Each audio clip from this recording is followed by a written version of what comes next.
Hello and good evening, my little clocklings.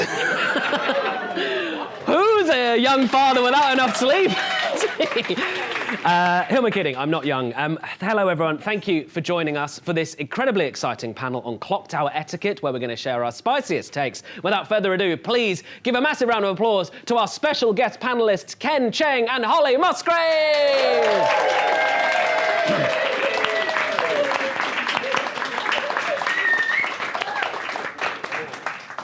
Hello, hello. How are you both doing? Good. Oh, can you all hear us? Is the volume okay? Okay. Great. How are you both doing? That's good. I tripped because that toilet, going to that toilet, there's that little drop, and I didn't know that existed. I was like, but that, otherwise, yeah, it's not a drop. Any other venue feedback while we're here? Well, they can't change that. They can't just make it higher. That's too late. They could. They could, if they cared. Should we use these? I thought these were more ceremonial. What? Yeah. Can you not hear? Hello. Oh, they're just for the recording. So they were ceremonial. Oh, these are ceremonial. These are. You want us to use these? These are for. What do you mean by ceremonial? They just make us look good. I meant for the recording, but They just make us look professional. it's got off to a really good start, everyone. So that's great. Is that better? Okay. So thank you all for coming. We're going to talk about kind of general Clocktower etiquette, which I know is a bit of a kind of a spicy hot potato. A spicy hot potato. That's a sentence that makes sense. But we're going to open. Those of you may know Chris Grace. He's a brilliant comedian, and he has posted a fantastic. He kind of got into Clocktower a few years ago when we met him at the Fringe. And he's a really big community builder, and he posted this amazing thing on Reddit, which we are sharing an excerpt from with his permission, which I think was just very, very instructive and a really good point to start from. So this is Chris's words. He says, I had a few negative experiences with other players this weekend. In one game, there was one player that completely dominated the conversation to the point that they were talking over the ST and nominated player and continued to do so even after they were directly asked to give space to others. In another game, one player was belligerently directing people to vote or not in a very commanding way that I felt wasn't appropriate. In another, town as a whole was speaking over nominations and votes in a game that came down to a lot of should we tie or not type discussions. Then he says, I don't think this is anything the organisers of a convention necessarily can address. I do think STs can address it, but I also think we as players can address it. Now, it's quite a spicy meatball, I think we will all agree. But I also wanted to, as someone who, along with Viv, has recently organised a con, address that second part, which is, I think, just to kind of open discussions before we talk to our panellists about it, I think we can set a kind of standard. What we've aimed for with Clockers Con, right down to the fact that it's called Clockers Con, is a sense of lightness and silliness that I think is a really useful starting point. We've gone for bright, bold colours, not only because we love the colour pink, but as someone pointed out, actually, which is really smart, and we didn't think of this, it's really easy to see someone in a room if you need to identify them, to ask them questions, but we didn't realise that. We picked it because we like pink.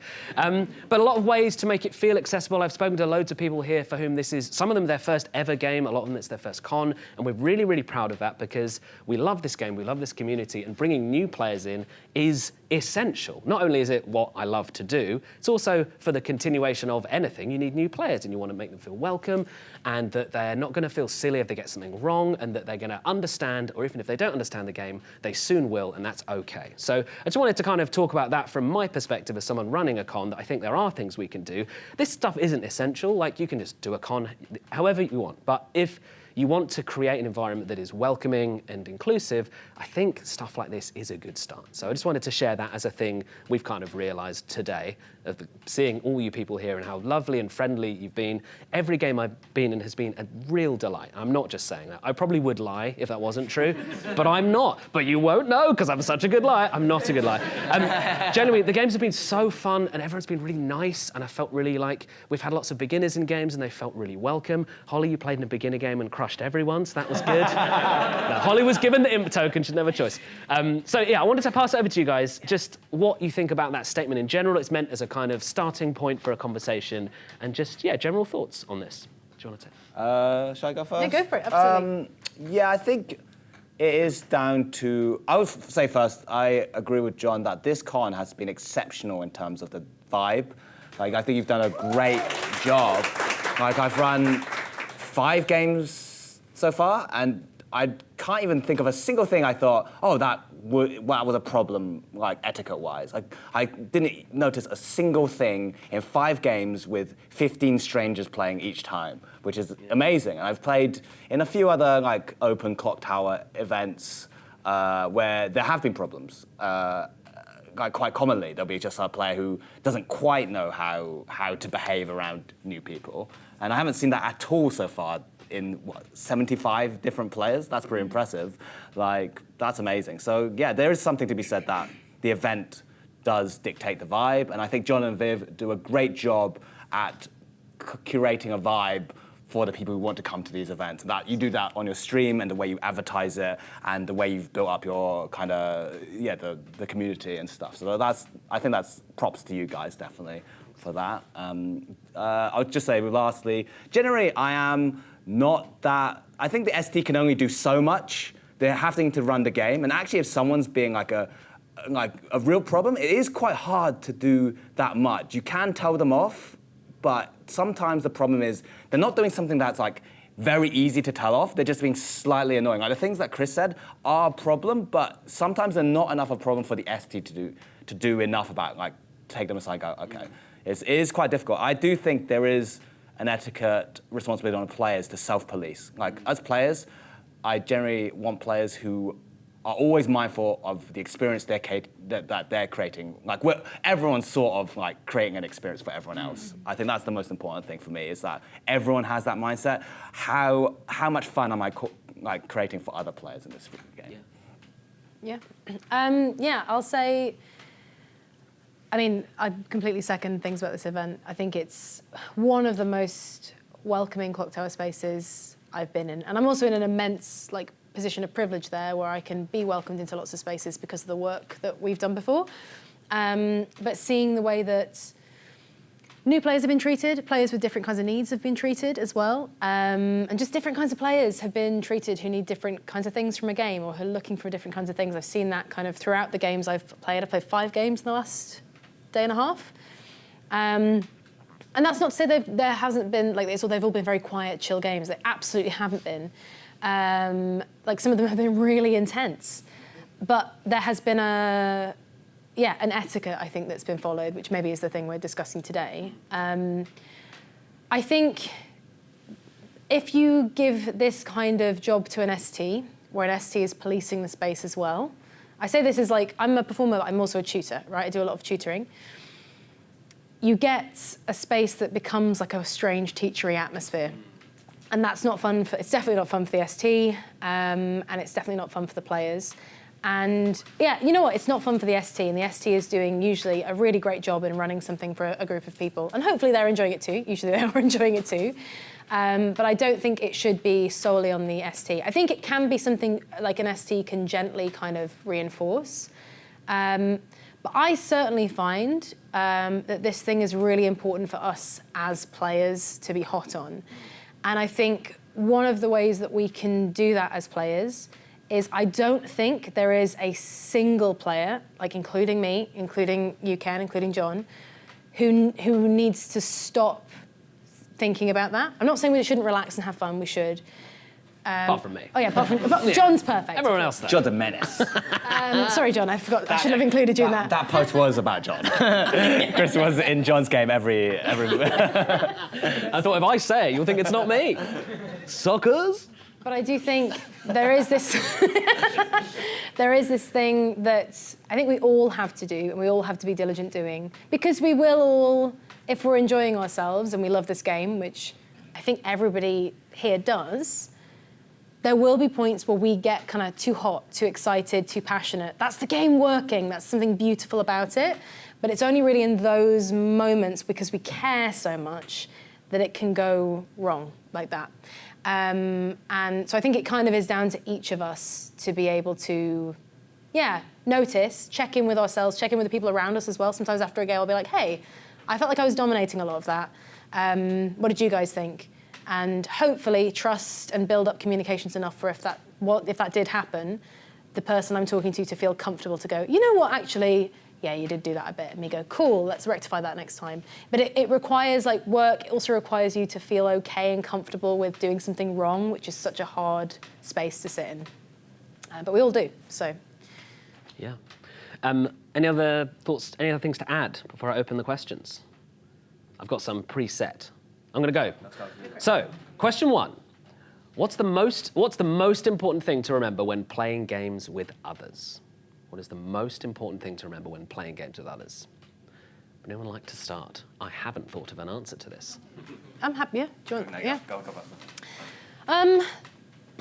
I think the most important thing, I think, to remember is when you're playing games with others is, even if you know somebody really, really well, you don't know how their day's been often. Even if you live with the person, you don't always know everything that's been happening. And I just think the more I play any game with anyone, but also especially Clocktower, because it involves a lot of lying and tricking and, again, lots of persuading, I think a kind of gentleness, knowing it's a game, and that you're in a kind of temporary world at the moment where new rules are allowed, like lying to your friends, but also a kind of flexibility and empathy that means if you learn something, and you're kind of checking in with people, if somebody seems off, you're ready to kind of change the way you're playing to put that person's day first.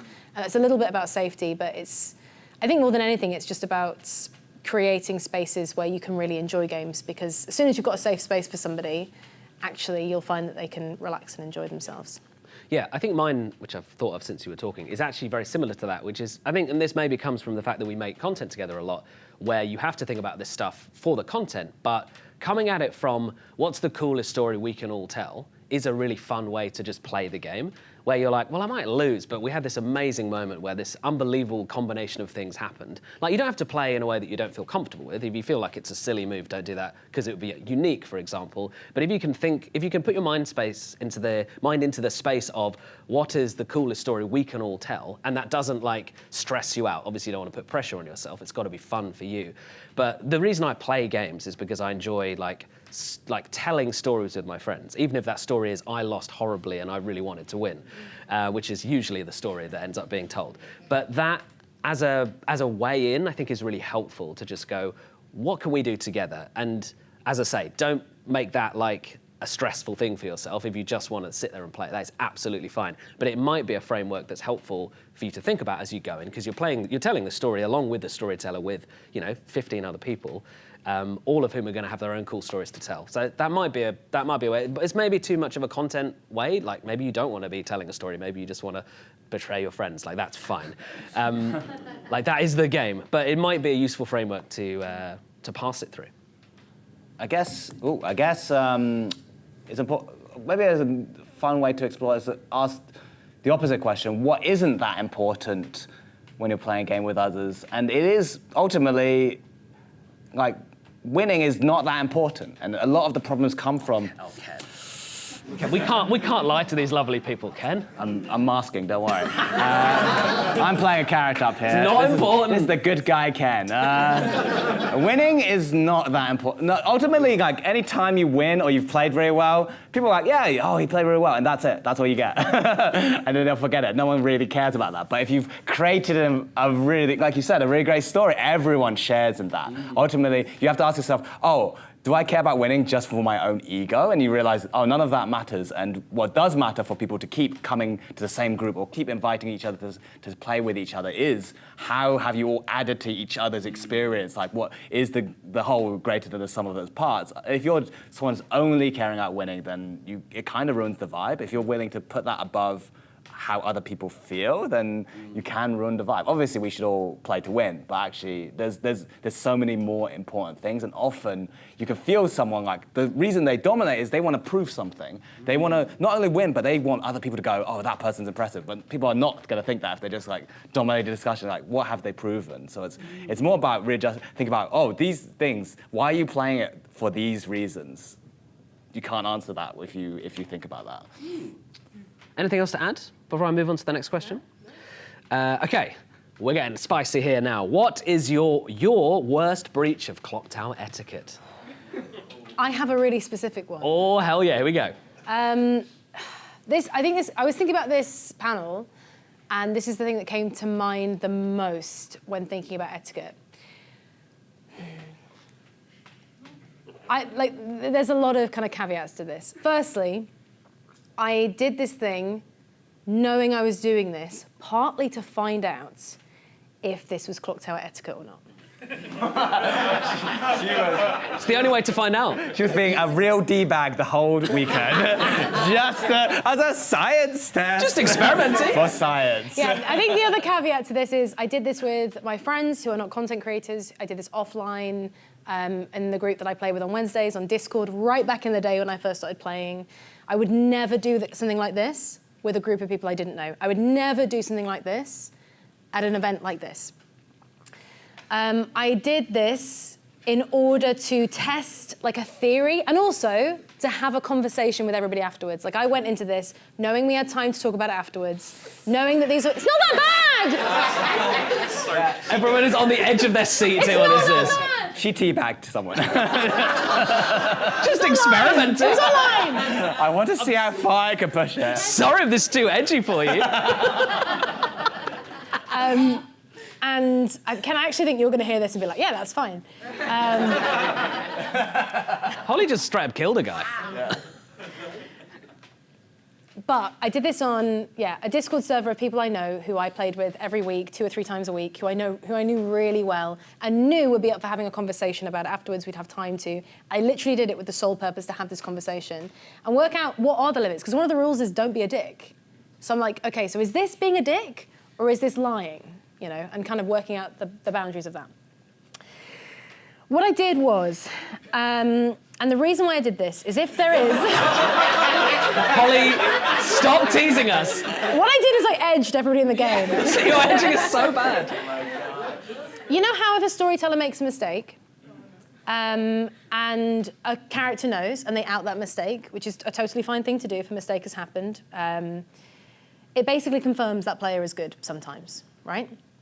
If that player can be like, hey, this happened to me in the night, it didn't make sense, but the storyteller said that was because of this, and I guess the game's a bit broken now, but that's the thing that's happening.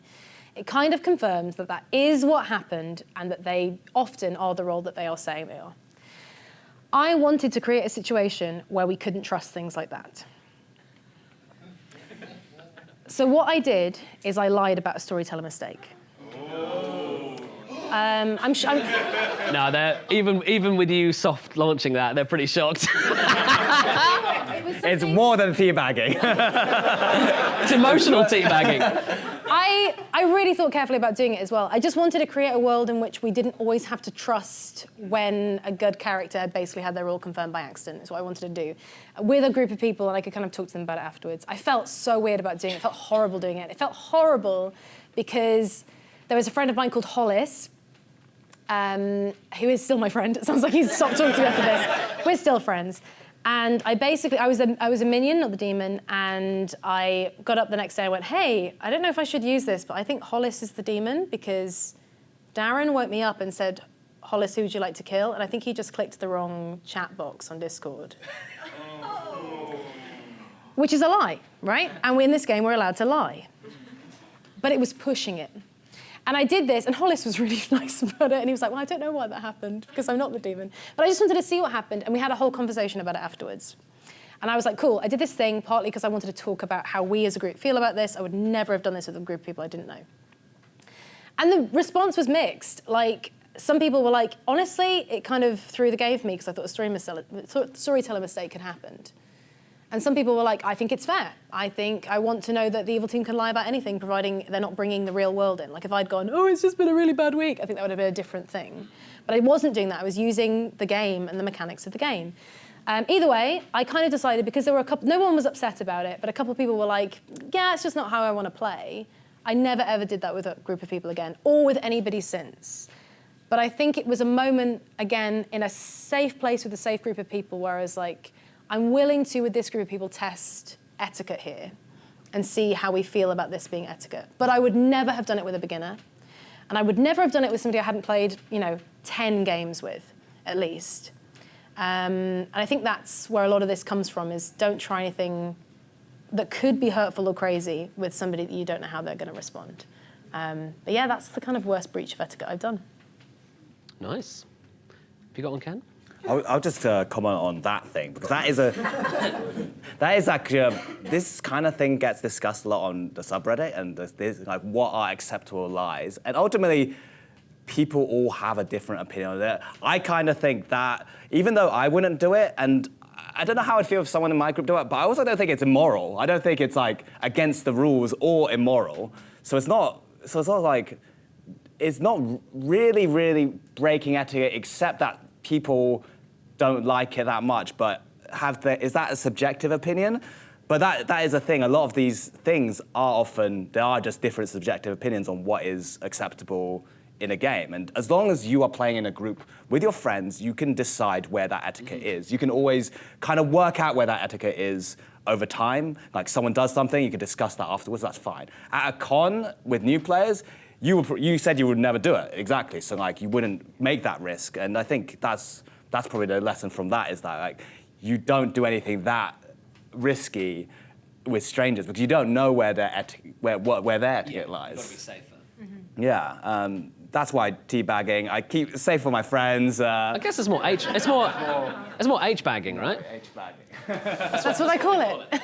No, but yeah, in terms of the original question, worst breach of etiquette, I don't know if there's anything, I've witnessed anything that bad in games. It's going to sound really annoying. I can't think of anything like spicy enough. Like there's plenty of times I've been annoying or rude or whatever by accident because I've gotten excited, but nothing that I could pin down. Usually the worst thing I'll do is just really harp on a point until someone is like, would you just stop? All right, I get it, you think that. And like that's happened a few times to me. But yeah, sorry, I actually can't think of anything as like juicy as that. Just me by myself then out. No, out and I in the didn't want to field. do that. Like, person. we've all, but that is a really interesting one because Yeah. it's Chris Grace also wrote on a Reddit thread about something similar. Yeah. I can't remember what it was. Did he? But it's about like lies which aren't mechanical info, but are something that's happened, like claiming someone said you're their marionette in a chat. Like whether that's acceptable. Some people think it's completely unacceptable to lie about something that's happened in a private conversation.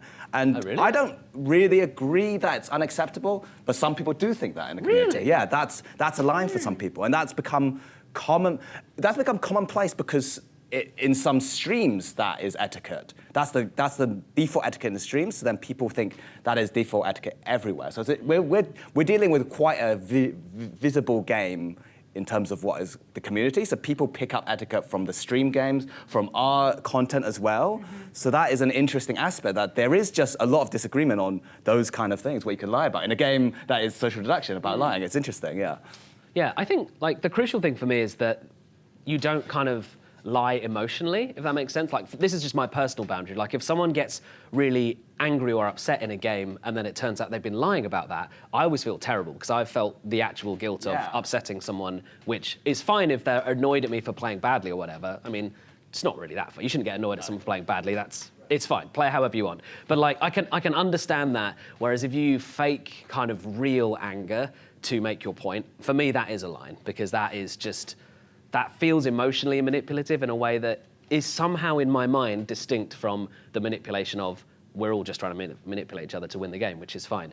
And I have a story that kind of happened to me at a family Christmas where someone was there, we were playing Secret Hitler, and they were new to, they were like a partner of a family member who had not come round before, and they got really angry at this fun game, which was supposed to connect everyone.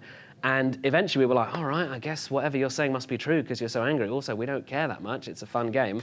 And then they won because they tricked us with the lie and they gloated. And we were like, oh man, this sucks. And like, that wasn't their intention. They were just trying to play the game, but they played it too hard. And it was really awkward. We were like, fuck man, this is a fun game. Like, you won, but at what cost? And I think but that is hard for some people because the rules of the game are lie to win. And I get that is the baseline. But for me, there is a really clear distinction between, what I would describe as emotional lies versus game lies. And I think we hopefully know the difference, even though it is a blurry line. I think after the fact, you can hopefully go, oh, actually, if I did manipulate someone emotionally, that was a bit too far. And it's fine if you do it, because we all have done it. But I think that is, for me, where it becomes a breach of etiquette, personally. I'm wondering, like, based on what Ken was talking about then, which was about some people don't like it when you lie about things that happen in private chats, right? and the thing you were talking about, which is kind of emotional lying. I think we're on a kind of a spectrum of ickiness, right? And for example, it reminds me of the Kickstarter backer game where we just gaslit you in town. You had the entire evil team because Adam had told you the entire evil team. And told you that you were the marionette, but your ability had worked because you were the Night Watchman. Fun one. And It's my 5th game as well. yes, oh my God. And we just, like literally, you just came out with all of the right information, and really the only thing the evil team could do was go, nah, that's not what happened. And I think that's fine. Yeah. Because I think in that scenario, what's the alternative? The evil team go, yeah, you got us, let's end the game. It doesn't feel like the game. So it is difficult because I think as soon as you get into that territory, and also I've just realized I didn't even know you that well, but I kind of, for some reason, knew you'd be fine with it. but maybe I didn't, maybe I didn't know that. I assumed you'd be fine with it. Yeah, this is what I'm thinking as we're talking about it. But like, that is gaslighting. And, for lots of people, for really good reasons, gaslighting is something that in a game would make them feel uncomfortable because in real life, it's really awful. So I guess it depends on the group. Again, it depends on how well you know the group and like whether you would really go that hard on somebody you don't know. Although Ken, I didn't even know that well. And I think if you struggle with gaslighting as a concept, then Blood on the Clocktower is not the game for you. Like I think that's quite baked into the DNA of it. So I think I would just avoid playing with someone or not invite them to play if I knew that was a particular hang-up of theirs, which is totally fair. Yeah, Ken. Yeah, this came up in the thread, the term gaslighting and what constitutes gaslighting, and it's always a bit murky. What is gaslighting in this context when we've agreed we can lie to each other? What feels bad? What is bad? It's very murky, actually. And the thing about Clocktower is that there's a lot of cover to why someone might have wrong info, and that's good. That's a very good game design, actually, because in like Avalon, let's say you go 2 people on a mission, one of them fails it, one person will just know the other person's evil, and the evil player just knows that they have to say they know the other person's evil. That happens so rarely in Clocktower. It happens so rarely and is generally better for the etiquette of the game, because in that situation, Avalon, they just have to shout that the other person's evil until everyone is bored of them shouting, and it usually goes for the entire game, and it's who can shout the loudest, because ultimately there's nothing more you can do in that situation except the good player is actually emotionally affected because they know someone is evil and that person's painted as evil, and the evil player has to outact a genuine annoyed good player. So it's just that is like hard conflict, and the only situation like that in Clocktower is the evil twin. Not the only situation, there are double claims. But one of the main situations like the evil twin. But Clocktower lends itself to quite a kind of austere way of dealing with that, and I think players are kind of not used to the situation where feels more like gaslighting, where you're like, oh, this person is just lying to my face. I know 100% that they're lying to my face. I think that leads to people kind of not used to it and thinking it feels worse. It feels worse than like when someone could be poisoned. You can be like, oh, this person could be drunk, poisoned, or lying. I've baked in all of that, and I think that creates situations where it just feels tougher and people start shouting at each other again, like in the other games. And because it happens so rarely in Clocktower, it does feel very icky sometimes when it happens. Whether it's actually like bad etiquette, that's up for discussion. But I've noticed that that creates a different vibe when that happens. So you kind of just have to be aware, oh, this is what's happening. They have to lie here. That's what I felt with the whole evil thing. You have to lie. I don't care, because what are you going to do? You have to lie here. You're not strictly trying to convince me I'm wrong. Yeah. You have to lie because you're trying to win the game. Yeah. I was the same with spoilers for Traitors season 3 finale. That was an interesting situation because like the faithful was, for those who haven't seen it, spoiler, a faithful traitor get into hard conflict. They just know that they're traitor, vice versa, and the faithful just straight up ask the traitor, why do you want this so much? And it's like, well, she's trying to win £80,000. It's like, that's why she wants it. But she also acted like that player was doing an etiquette breach for going this hard in a hard conflict. It's like, but no, she has to play the game. She can't just go, look, yeah, you got me. Yeah. You have the money. You win.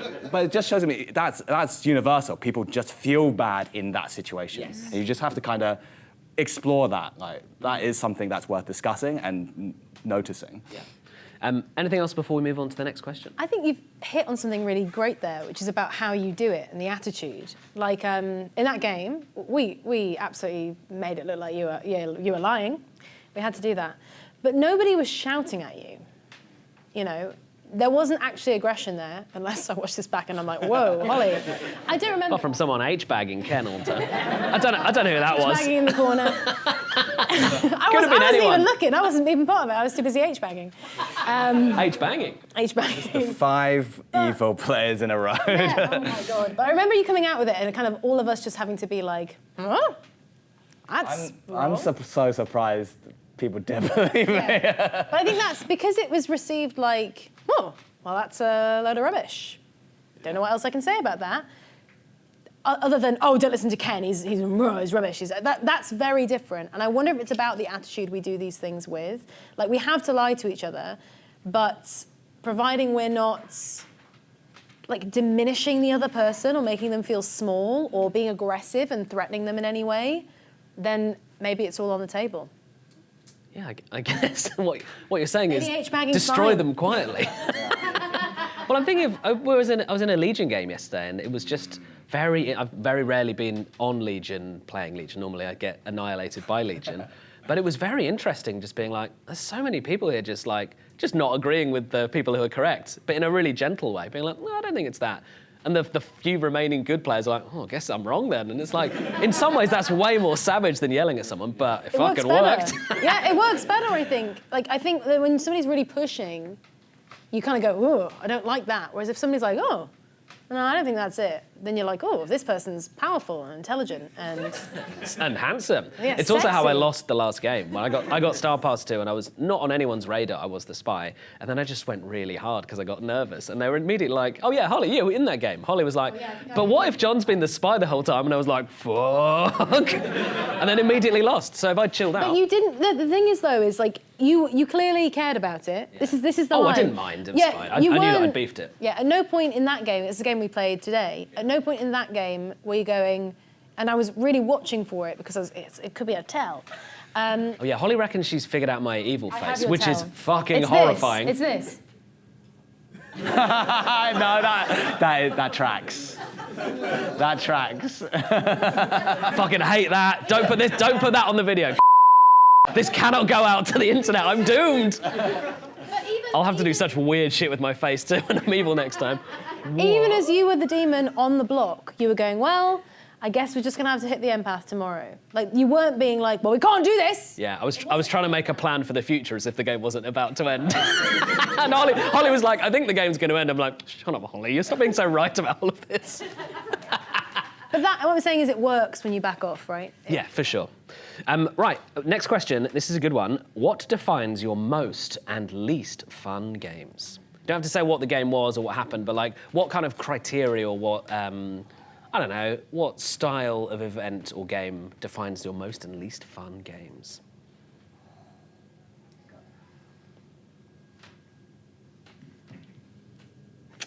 Hard one, isn't it? Let me think back. Ones where anyone is saying you're definitely evil to someone who they have no information on. I think once you're immediately on that mindset, like good like TAM players just saying you're definitely evil to people who are like there's no mechanical info. There's not even good social info. You're suddenly going down a wrong path.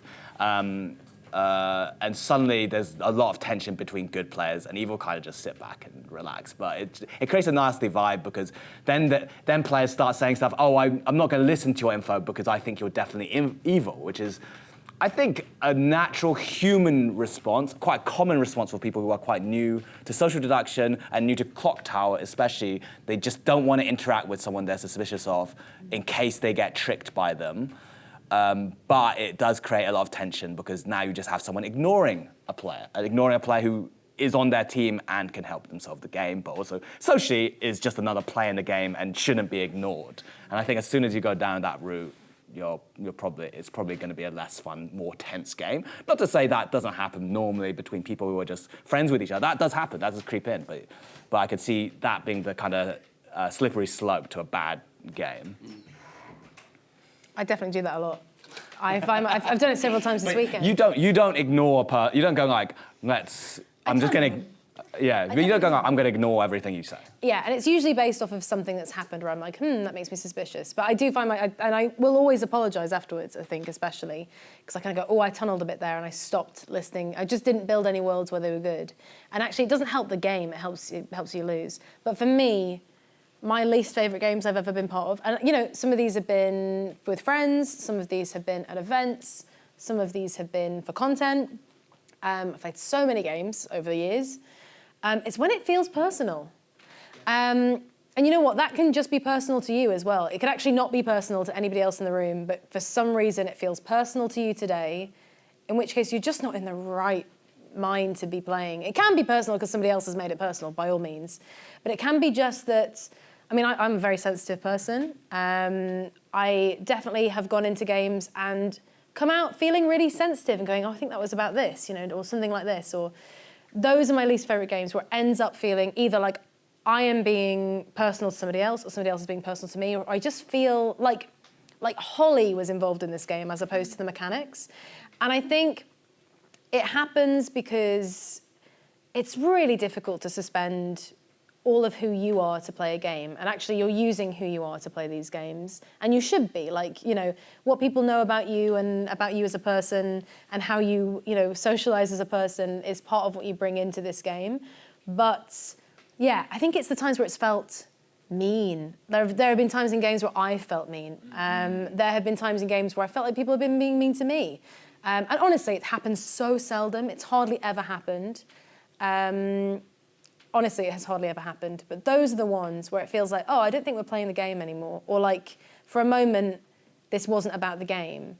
And it's not even about something that's actually happening outside. It just feels like, maybe this person is annoyed with me about something. And maybe they're not. Maybe we're just in a place where we're both anxious people wondering if the other person's annoyed at the other one. And so much of that can just fuel itself, actually, and be not about anything. But those are the ones, for sure, where it feels like it's not about the game anymore. Yeah.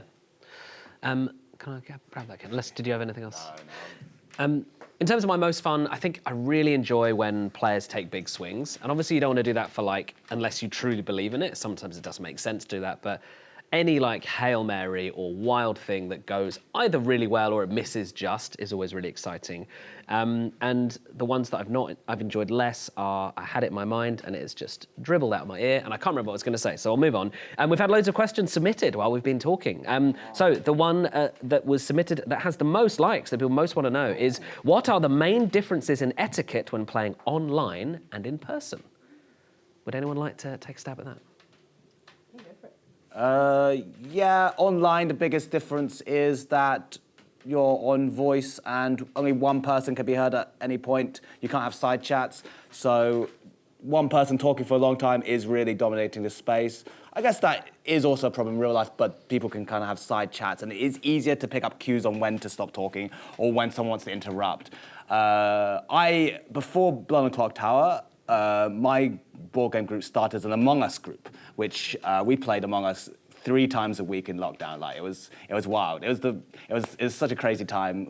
November 2020, on Among Us every day, basically. And that's a tough game etiquette-wise because you have a couple minutes of running around on a spaceship. You're not talking to anyone. We play where you muted during the kind of run around, and then you have exactly 105 seconds to discuss. You have 105 seconds to discuss who to kill, and that is carnage between 10 players who are like, okay, let's get everyone's positions. Who do you think is an imposter? It can be carnage, and we had massive etiquette discussions after a few months because it was really, it was just so hard to police. Because also there's no storyteller in Among Us, so you're having to police, the players are having to police themselves, but they also have incentives to also engineer the vote. So it's like, there's so many things going on. Clocktower is sort of a breeze compared to that because you have private chats, you have a storyteller, but the kind of same lessons come through from like 105 seconds. You make sure everyone has enough time to speak, but that's impossible. The biggest thing took away is the phrase, "Sorry, I interrupted you. What were you saying?" That is probably the biggest phrase that I encourage every player to remember to do, because everyone interrupts. You can't never interrupt, and nor should you never interrupt. I think that's worse to kind of expect yourself to never be able to interrupt, because things will just be said where you go, okay, I have to say this. You probably shouldn't interrupt still, but you will accidentally interrupt someone, because it can be so hard, right? If you feel like you're being misrepresented in an argument, you're like, no, if you start this thing, everyone's going to think I'm evil, and I'm not. And it's exactly, and you just have something interesting to say, because you can. If someone says something and you can go, I do have to contradict you there because that was wrong, you just have to interrupt sometimes, and that is fine if you remember that phrase. Sorry, I interrupted you, what you were saying, because there's nothing worse than someone being interrupted and then they never get to speak again. And then the next person starts talking and they just get skipped over. Yeah, it's horrible. ST is definitely very useful for that. Go, oh, sorry, this person, you were saying something. My trick as the storyteller is you never tell anyone off. If someone does that, they're always quite apologetic. It happened a few times where people are, oh, sorry. And I'm like, no, you didn't do it. No worries. You didn't do anything wrong. It's okay, I'm just moving things along. And no one feels bad from it. It's not an awkward thing. And we've literally all done it. Like every single person. All the time. You do it so often, and so the ST, it's good for the ST to kind of remember that phrase. Oh, sorry, you were speaking, and kind of guide things. If need be, I sometimes go to a hands up kind of system on like final day and stuff. I don't love doing that because I think it is fine that people can interject. I think it's ultimately fine that people. Free-flowing conversation, like we're not having to go, oh, hands up, you know, you can interject at any point. Yeah, and you have body language. Yeah, and you have exactly, and that's fine as long as you remember to like go back to the original person. Yes. Oh. Yeah, I think honestly, Ken, you've hit the nail on the head there. Like the hardest thing is balancing the space. That is easier in person than it is on camera or on just voice chat. Because you can't see everybody, and there's like Zoom audio or Discord audio or whatever. That's always really hard. I think that's the main thing. There's always a delay, so people are like, oh, sorry, we both start speaking. It's horrible. I think the difference between that and, say, making it when it's content, whether that's in person or online, is you know other people are going to be watching it, probably, depending on who you're making it for. Maybe no one watches it, but sometimes you know people are going to be watching it. And I think that certainly changes the way I play. I'm definitely much more cautious. Yes. And I think I'm more relaxed in those other games that aren't on camera. Because I know that, no one's going to see it. There's something freeing about it. But then, in feeling free like that, I think it's still something, especially in those games I have to watch, because I'm like, cool, I feel free and easy now to do whatever I want. Don't be a dick. Don't be a dick. Just because you feel free and easy to not make bad mechanical decisions or like pick the wrong person or whatever, doesn't mean you shouldn't also be kind of still policing. We always have to every individual I think has to keep checking in with themselves, either between games or like in the middle of a game if something's happened and been like, am I being a dick here? It's okay if I am. I can just do better from now on, Yeah. Next question, because I think you guys have covered it really well. When is it okay to make a scene? I love it. I love this question. When is it okay to make a scene? It actually says, when is it okay to make scene? But I'm going to assume it's make a scene. I think it's like, obviously, you never want the wording is perhaps no one wants to make a scene, but when is it okay to perhaps express your dissatisfaction kind of like overtly, as opposed to maybe say something quietly afterwards.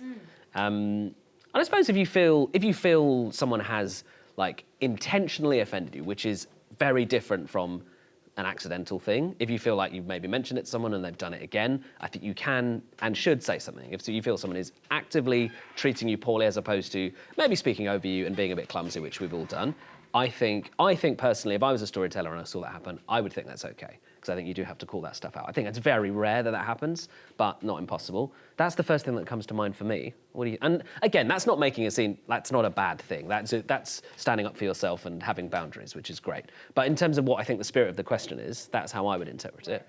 What do you guys think? That isn't what I first thought about it. So I first thought making a scene is in like something's happening in town, and you just disagree with it, and you're like, no, you can't kill me. Like making a scene in that way. Yeah. The thing that you were talking about, John, I don't think that's making a scene. I don't either. I kind of... Yeah. Yeah, does the question asker want to clarify? Yeah, there's lots of interpretations, and I think that's fine. Yeah. You want to clarify? They might be at home. They might not be here. If you're at home, message us. Let's just right now, even though this is pre-recorded, you won't be able to. I think in terms of like asserting a boundary that's been crossed, like there are loads of reasons in games where that might happen. Like somebody might get somebody's pronouns wrong. Somebody might keep saying somebody's name wrong, or like that kind of thing. It could be anything that's really simple in terms of like the kind of setup stuff as well. There are loads of reasons why in the middle of a game the storyteller or a player might have to go, oh, excuse me, you keep getting this wrong, it's this. I don't think that's making a scene. It's not, I think. There's never a reason to deliberately make a scene. I don't think you were saying that anyway. Yeah, to kind of paraphrase what I think the question is. But I do think if making a scene is, when is it okay to kind of like... Hog space emotionally, I don't think that's ever okay. And I'm not saying I've never done it, I probably have. Oh, you definitely have. Oh, yeah. Okay, thanks, John. All right, John. Oh, well, if you're going to do that, then I'm going to say... I would never do... How could you say that? For emotions. I think it will happen in this game sometimes. And I think we all make mistakes when we're playing games together, if we care about it and, you know, if we're trying our best and we continue to play these games, I think it will happen. And that's not to say that we should shame those people and be like, how could you? That's the same thing. I think it's creating a space where you're like, hey, I think if it's all right for me to say this, you were just maybe bringing in too much of the like outer world into this. And it made it really difficult for me to, you know, play the game because I didn't want to upset you. And I feel like in this game, we should feel okay to say things without the fear of upsetting someone. So I think maybe making a scene in that way is inevitable and shouldn't be like punished, but it's something that we should try not to do. Yeah. Any thoughts, Ken? I just second that. Ultimately, it comes down to the people, the exact situation. There's never a right answer for these things. You deal with it as people do. If you're friends, you talk about it, you cool off and try and assess what's going on. Yeah. Right, we've got quite a few questions left, so I want to do some quick fire ones. Okay, so question. Let's start with you, Ken. What can players do to make their storyteller's life easier? I think just, like every player can be a mini storyteller in some sense. Kind of treat it like, because like as a storyteller, you don't care if you don't have a winning or losing like objective. You're just running a game. In some sense, a player should also think, oh, actually, if I'm an evil player, I'm sort of providing a fun puzzle for good.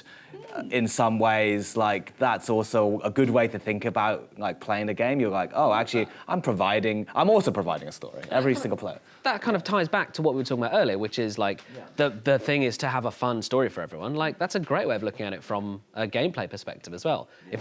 If I'm a successful evil player, I'm creating a fun puzzle for good that they want a challenging puzzle to solve. If it was easy, no one would have any fun. That's a great way of looking at it. Holly, thoughts?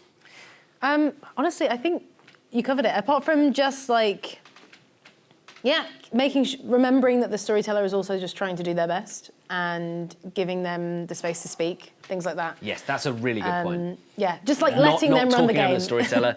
We've all done it, but it's so hard not to, and can be really tricky, particularly if people have auditory issues. It can be really hard to like separate. So letting them cut through, I think, and. Just if they start talking, letting them talk. I think interrupting is inevitable anyway, but really trying not to interrupt the storyteller even harder than you do. I think the thing that really grinds my gears, if the storyteller is talking and people are having a conversation here, as opposed to like trying to talk in, that is really hard, because I'm like, oh, what are you talking about over there? But no, I want to hear the storyteller. And we've all done it. This is not judgment on anyone. I do it all the time. But that is a really tricky thing if you're the storyteller and also as for other players. Holly, question for you, Holly. Is losing fun? It's fun 100% of the time. I'm always fine with losing. Is losing fun? Okay, how do I genuinely feel about this? This is part of content, and the way I respond to losing is definitely part of content and my online persona. But is losing, what was the question exactly? Is losing fun? Fun. Oh, it can be. In fact, you know what? Second game I ever played, I lost to a mare win, and it was one of the most fun Clocktower games I've ever had. Because when I realised the good team were going to actually go for the mare win, it felt like a victory. I had such a good game. They didn't know I was evil, and so I felt like I'd won for me. And I lost with the evil team, but I had a great time. Being Slayer shot is so fun because you're like, you know what? You smash that. It's great. I think it comes down to the swings. I think losing to a Hail Mary or a big swing or something like that is fine. And I think it depends what Ken, you touched on it in the first couple of questions. What actually is winning? Is it, I mean, some people are really into stats and that's okay. But I think it's fine. Well, it's easy for me and Holly to say. I think we've got the highest. So good. I think we've got the highest stats on all the NLB. I think you're second, right, John? I'm first. I think you're second. I think you're second. Yeah, I mean, who cares? But, I don't care about stats. Who cares? Don't count. But I'm winning. But I guess what I'm saying is that's a fun kind of side thing for yourself. Yes. But I don't keep track of my wins at all. In fact, I often think I won games that I lost, which is an outlook thing. But 100% such a positive outlook. But I think what I'm trying to say is it doesn't actually change your life, right? Whereas if you won and you were a dick to all of your friends, that really might change your life if you keep doing it. And what's the point? What is the point? Who cares? A fun loss is so much more fun than a boring win. 100%. And that's what I think. 100%. Ken, anything to add? I think I definitely growing up, I was a bad loser as a kid, and I have some of those tendencies in my current life. But I think it is important to examine why do I sometimes not like it when I lose? That's a good question everyone can ask themselves. Well, what are they actually mad or sad about? And people do throw a strop sometimes when they lose, and you have to kind of work out what is it that causes that. Yeah. And it's always something different. It can be very interesting. Yeah, that's true. Next question. What's the line between feedback and policing another player's choices? I.e., you're wrong to play this character this way. Which is a huge question. We've only got 6 minutes. Wow. But I will say, from my perspective, never say, I think one should never say you're wrong to play the character this way. For me, that's just a blanket thing because there's no such thing as the wrong way. It's all context dependent. It's all what the game's doing. There's never a blanket rule, and I think it's a real line in the sand for me. Just don't say it. You might feel it, and you might even be right, in that someone screwed up, but who cares? You're here to tell a story, you're here to have fun. Someone making a mistake that maybe gets your character killed or reveals information about you can be a gift. If you think of it from an improv point of view, mistakes can be a huge gift to tell an amazing story. So we all know this, I think, but just in case, please don't say that. So that's my hard line. But what do you think about the kind of between feedback and policing another player's choices? Where do you come down on that? The only time it's appropriate, I think, and I might be wrong, this is what I think, is if that person comes up to you and goes, hey, I really feel like I maybe played that wrong. Is there anything else I could have done in that situation? And then you can go, honestly, I think you did your best in the moment. You could have tried this, but it may have still turned out the same way. But unless somebody has explicitly asked me that, it doesn't matter what I think, it doesn't matter if I'd have done it. Actually, crazy plays that I might never have thought of might just work, especially with advanced players. Doing something that people don't expect with a character sometimes really does it. Yeah, so, yeah. You throw people off there. Don't tell people what to do with their character. Yeah. And if somebody wants to do the artist question, the classic, am I the artist? That's fine. If someone wants to do something different with it, that's fine. Anybody telling them you wasted your artist question is a dick, also, I think. As people that kind of learned the game playing publicly, things going wrong is amazing. It's funny. People come up to me all the time and talk about the biggest beefs I've ever had because they're great. And they're not oh, I loved it when you won that game, because no one cares. They love it when I fucking thought I was the lunatic and I was actually the demon. I just came out as the demon and I survived for quite a while. It was a heroic, it's such a huge failure, but it was brilliant. And that's, if someone had said, oh, you never want to do that, that wouldn't have happened. We learn from mistakes and we learn from things going wrong, and also it's funny. We're here to play a game, so if anyone ever tells you that, tell them Jon Gracey told you that they can suck your balls. I think also just quickly to add to that, John, Because I was like, anybody who does that is a dick. I actually kind of take that back. It's crunchy, and like, as people who love games, most of us probably love the way that things can interact and change, and are probably all just like wanting to talk to everybody about the things they could do because we are gamers and we love the interactions. So I'm not saying if anybody's ever done, I've done it, you're wrong. I just think it's something that we need to be like, why am I doing that? Maybe this isn't about me. Maybe this is the other player's choice, and maybe I should back off. Yeah, that's the thing. There's another useful phrase to remember is. I will give advice to a lot of people because I know the game very well, and actually it makes it quite unfun to play with beginners for me and the beginner if I just tell them what I think optimal strategy is. Like, there are no wrong ways to play, but there are definitely better things to do with your character. But it's always good to have that phrase. It's always good to have that phrase like, oh, but you are this character, so it's ultimately up to you how you play your character. Ultimately, and the more I let them do that, the more fun they'll have to playing the game. Like ultimately, it's a team game. You're not solo controlling 8 townsfolk when you're good. It's like you gotta remember that their experience is very important. It's not fun if you're just dictating what everyone does, and they might not listen to you anyway. So it's like what's the point in that? Yeah. It is a really good point though.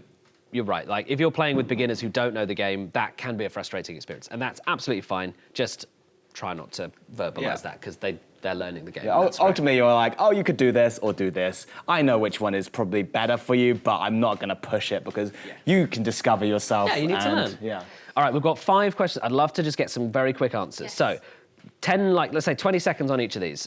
Holly, is it okay to lie about your info as a good player to paint specific players as evil? If there's a reason why you absolutely know and you want to follow something, sure, why not? I think it's fine. Just do it in a way that is kind. Ken? Yes, it's fun. Ultimately, lying is fun as a good player, whatever. What's the downside? Sometimes you'll throw the game, but sometimes you'll accidentally get an evil player because you just know. Quick question again. What's the most important thing to remember when playing games with others? Have we done this one already? Yes. I think so. Done this one? We've got this so quick. What's your take on people lying about what other people have said to them? Oh, We've kind of covered this already. We covered that. Yeah. I think it's fine. I think it's kind of inevitable. Like, sometimes you'll catch somebody out in a lie, and you will want to say that to the town, and that person, I feel, needs to be able to go, no, that conversation never happened, this person must be evil. I think it's fine. Check my reply to a Chris Grace thread about gaslighting, I think it's... Question for you, Ken. Is playing chaotically acceptable? I mean... Imagine if you said no. I mean, you know what? Okay, here's the thing. The first 10 games of Clocktower I played were on the channel, and I decided to play very chaotically, and that became my brand. I was doing that because I don't know the game, and this is the only way I can cover myself, because I don't know the game. Now, I play much less chaotically, but people just assume I'm chaotic. I still do, which is not do. fair, because I've played so many non-content games with you. It is quite a formative, dynamic there. I actually look back, and the games where I was just saying, I'm the demon every game, it's not really useful for anyone. I thought it was funny. But some people got really annoyed at it. And I might bring it back just to spite people now. Is it acceptable? It's arguable. It's debatable, actually. What do you think, Holly? I want to see it. I want to see more Ken, I'm the demon.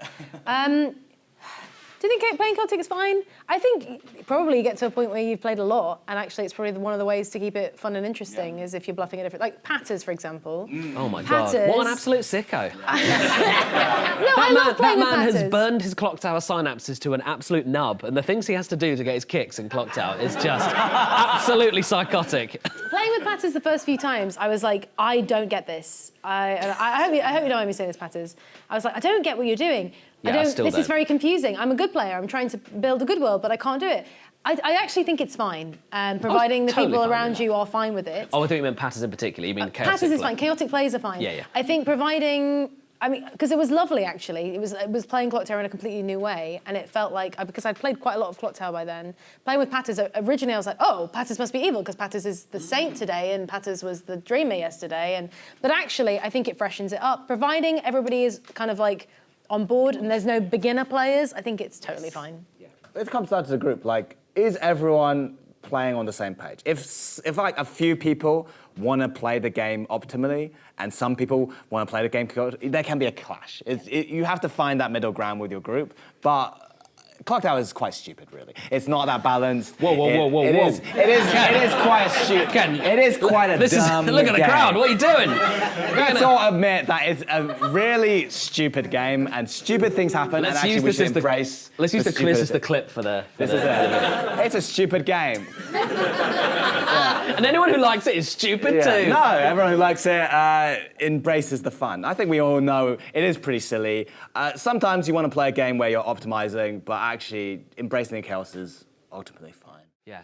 Well, when we were working on the live show with Stephen, who made the games, this is from him, he was saying that a really good setup is always to have people of the same skill level. It's fine if they're all beginners, it's fine if they're all experts, fine if they're all intermediates, but it's when you have a mixture of the two that it gets really tricky because then players are not able to cooperate and work on the same level. So that's from the big dog himself. So there you go. But Stupid Stephen Stupid Medway. Stephen Medway. Stupid game. That is an official Clockers Con opinion. Put it on the posters for next year. Final question before we go, and thank you everyone for attending this panel. It's been a lot of fun. Does this game teach bad habits about the acceptability of lying to your friends? I think no. I haven't started lying to people more in my real life because of playing this game at all. Yeah. I was already, I think, a very good liar, but I wasn't using it in my real life because I've got a huge guilt complex.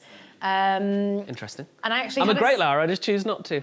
That's Ollie. I choose, okay, a good example.